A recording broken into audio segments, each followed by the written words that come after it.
from Augusta. Breaking news. And breaking news first at 4, a 21-year-old woman has died after a dog attack on Ira Road, just off Deans Bridge Road.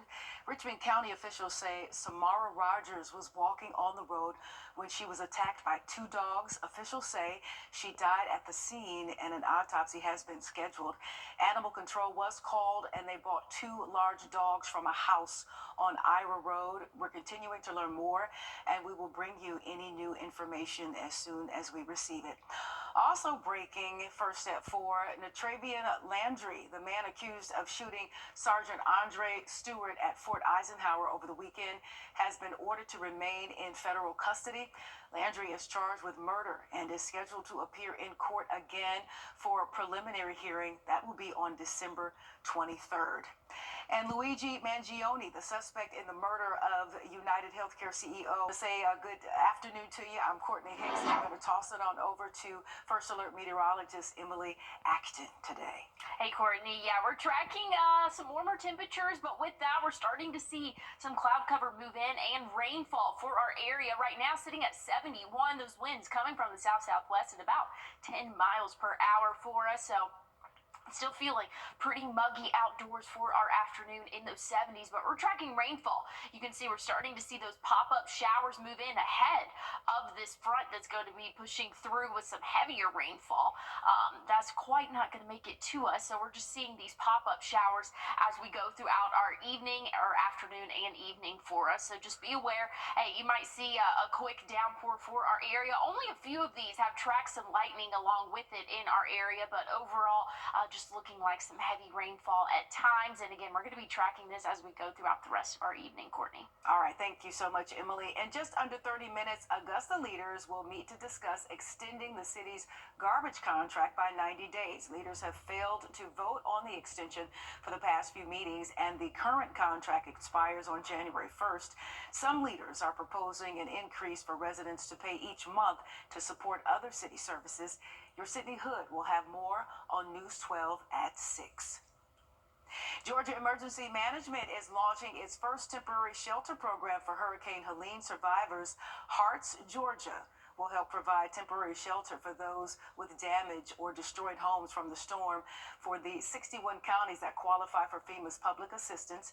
You can apply on GEMA's website. And tonight, Augusta leaders are having another town hall meeting to discuss Helene recovery efforts. There will be a ceremony for incoming and outgoing commissioners. That's going to start at 5. The meeting will be thereafter, right around 6, and this will take place in the municipal building.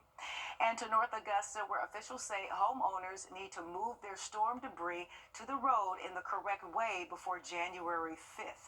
A vote could come soon on a budget bill to keep the government funded through the holidays and next few months. The measure, known as continuing resolution, also has add-ons in it that have some Republicans fired up. Natalie Brand has more details from Capitol Hill. Lawmakers are scrambling to cross the finish line on a budget deal that will keep the lights on through the new year. The Republicans, do you advise them to vote for the CR? Well, we'll see what folks do. There's still a long conversation going on.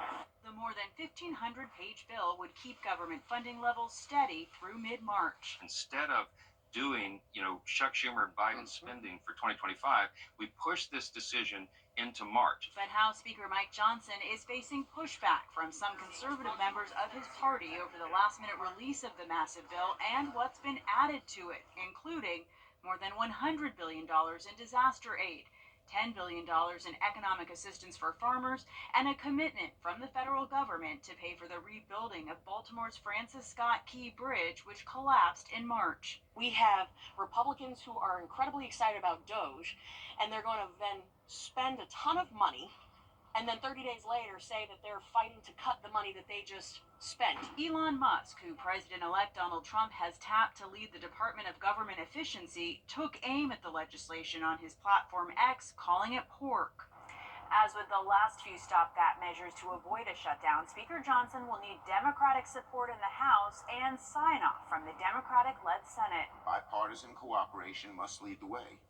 We can't have last-minute delays or grandstanding, or else the American people won't get the funding they deserve. or else we could risk a shutdown. The bill also includes a pay raise for members of Congress, their first since 2000.